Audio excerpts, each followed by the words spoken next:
This is from a novel called Glance.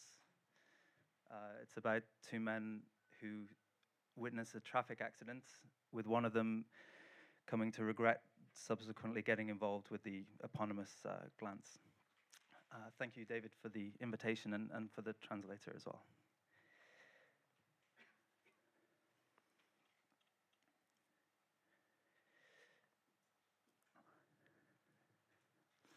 How did you know where to find me? Martin asked, coming out of a side door marked staff only. Glance shrugged off his question. Can you take a break? Martin looked around the empty bookies, shrugging back. I can go for a cigarette. Glance nodded and left as Martin made his way back to the staff area to get his jacket.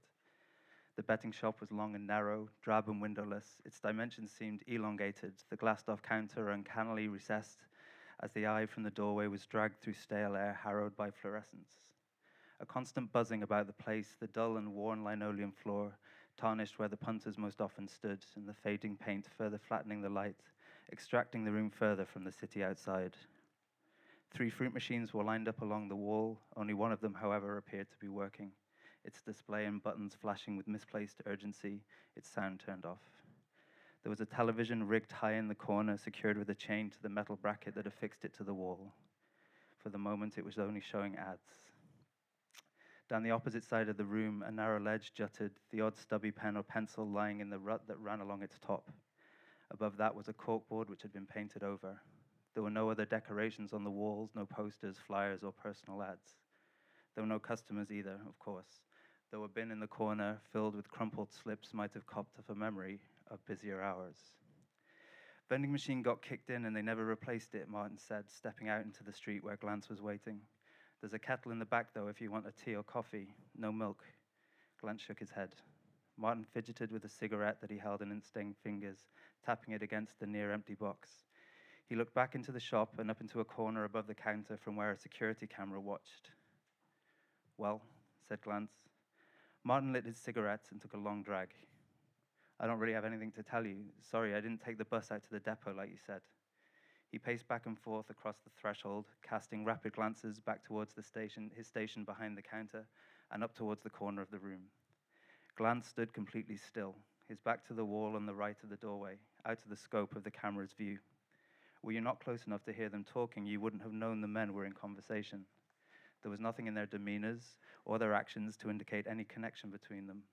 Martin spoke quietly. When he did, Glance barely said a word. I guess I can go tomorrow, maybe, if I go early, or on the next day off, I suppose. How long do you reckon it's going to take? Glance's shrug was barely perceptible. Suppose it depends on where I get on, Martin said to himself as he paced. It was your note I wanted to talk about, said Glance after a silence. Right, so you read it then. When I didn't hear from you, I wasn't sure, and that was everything you remember. Mostly, yeah. He said other stuff, like more specific things, I guess, but I don't really know. Like, I might remember if I heard them again, you know, like, or heard, like, something to jog my memory, something connected, but Martin had stopped pacing and was looking at Glance. He was frowning slightly. Glance looked directly ahead. Like, maybe if you told me about yourself, I don't know, it might ring a bell, or Glance turned slowly, meeting Martin's eye for the first time since he had appeared in the betting shop. Seeing his expression, Martin held up his hands. Just a suggestion. He took a final drag of his cigarette and tossed the butt in the gutter. Glance returned to his previous posture, eyes straight ahead, looking nowhere. What I really don't get, said Martin, standing in the road and kicking at the curb, is how he knew your name, but he said he'd made it up. Glance snorted. Weird, Martin needled. Like, don't you think? Weird, sort of. Weird kind of coincidence, if you can call it that. He was stiller now, for the first time since they had met, almost calm. He was watching Glance's reaction closely. Glance looked back. Did he say he knew me? No, Martin conceded. Not exactly that. It was more like, from the way he was talking, I would have thought he'd made you up, like you were some kind of bogeyman or like personification of... Glance looked away. I just didn't know what to make of it, Martin went on. Like, you can imagine a crazy person saying whatever, the stuff about the dream he had and his wife and kid and the paranoia, but then, like, he was right, and I can't get my head around that he knew who you were. Glance didn't react. Not to be rude, Martin said, approaching, but I could see why someone would find you, like, Not scary exactly, but intimidating. You don't say much, do you? He stood opposite Glantz and folded his arms. Only a brief look back inside towards the counter betrayed that he was, in fact, not as confident as the pose he had adopted was intended to project. He rubbed the bridge of his nose, sniffed, then taking the packet from his pocket, began to toy with lighting a second cigarette. I mean, if that place is your regular, the bar, I guess he could have heard your name there and then, being paranoid or obsessed or mental or whatever, latched onto it. Glantz's head dropped slightly to Martin's visible satisfaction. He stepped closer and gestured with his chin to the badge on the lapel of Glantz's Mac. Church stuff, right? St. Anthony. I looked it up. He reached out to examine it further. Glantz grabbed his wrist, moving with an unexpected speed. Martin clenched his teeth. Rather than panic, as he previously had under Glantz's grasp, he looked the larger man in the eye and took a half step to the side, bringing himself into the frame of the doorway. He turned slightly, looking in toward the shop. Glantz released him. "Did I tell you where I was working then?" asked Martin, flexing the arm that Glantz had grabbed, bending the wrist's articulations back, forth, and around. "I don't remember telling you that." He said a bookies. "Yeah, I did. Don't think I said which, though, or where it was. Nothing precise, at least." "Must have done," Glantz said. When Glantz got home, there was a packed suitcase sitting in the hallway. Hearing him enter, Edwige called from the salon, "In here." She had been waiting for him. Glantz took his time removing and hanging up his coat. Taking his belongings from his pockets as he usually would have, he gave no indication of having heard his sister. He made his way in his own time to the door of the salon, coming to stand in its shadowed threshold. Edwige was sitting on the sofa. Their eyes met in the mirror that hung above the mantelpiece. "I'm off to Clotilde's, like I said." Glantz nodded. "Are you going to be all right?" He nodded again. "I told you I was worried about you. You know that. You know I am. I know about the drinking, of course, not that you made much effort to hide it. I thought we'd had an agreement on that, but all right." Glantz looked away, peering down the corridor toward their front door. "You're not going to talk, of course. All right. No great surprise there either. I've tried, though." Her voice wavered. Clotilde told me you heard Brancard. That's why she won't come back. At first I said she was being ridiculous, but what do I know?" Glantz frowned, still avoiding his sister's reflection. "Today I went into your room to leave some plasters I bought for your hand, and I saw that note on the bed, the one I asked you about the other day, the one you said you found. You shouldn't have been snooping." "I wasn't snooping. The pages were open on the bed. I couldn't help but see. You shouldn't have been in my room." Edwige took a deep breath. "Either way, I saw what was written there, and it's hard to believe that was something you found, that you didn't know exactly what it was about." Glantz didn't move. "It's like talking to a brick wall." Edwige stood up. "I don't know what you did to that man," she continued, rounding the door to look her brother in the face, "or how whoever wrote that note is involved, and I don't want to.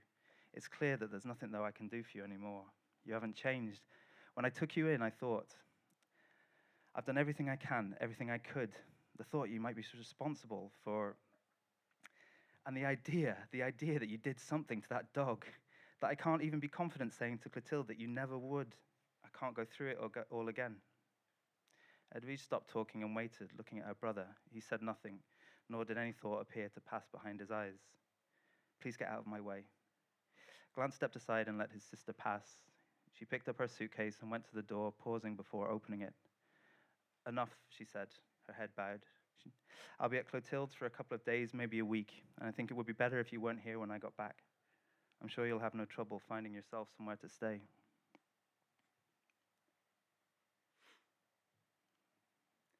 Drunk, Glantz was lying on Edwige's bed. The lights were out. His bare feet were at its head, and his head lolled back over its foot. He had taken off his shirt and trousers. The curtains were open. The only light that reached him was that from neighboring apartments. When one went on in a room, Glantz would have been able to make out its refraction through the window on the ceiling. Slowly and arrhythmically, the lighting changed. People went from their kitchens to their salon, from there to their bathrooms, from there to their beds. Movement ceased, the glow dwindled. And when every other light had gone out, one last flicked on. And that one, alone, would remain so throughout the night. In all the time he had been there, Glantz hadn't moved, not caring, it would seem, whether he was on display, seen or watched, or if any of his neighbors were looking in on him. He was awake, however. His eyes were moving up and down, back and forth, left and right, as though there were a message to be read on the cracked and grimy paint of the bedroom ceiling. He was breathing heavily too, despite his lethargy, the crick in his neck causing an occasional gasp and a rattle in his throat. His arms were stretched out, empty-handed. The room, the bedding, would have had no smell that Glance would have been able to distinguish. Edwige wore no perfume, and even if she had, her scent would have been so familiar to Glance that it would have gone unnoticed. Her sheets and duvet, the clean, still made-up bed, would have smelt of nothing more than the same detergent that she used on his.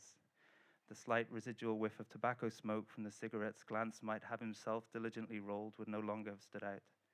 Everything was so familiar as to have been stripped of its character. Glance could feel at ease there, no sense of discomfort or betrayal in his trespass.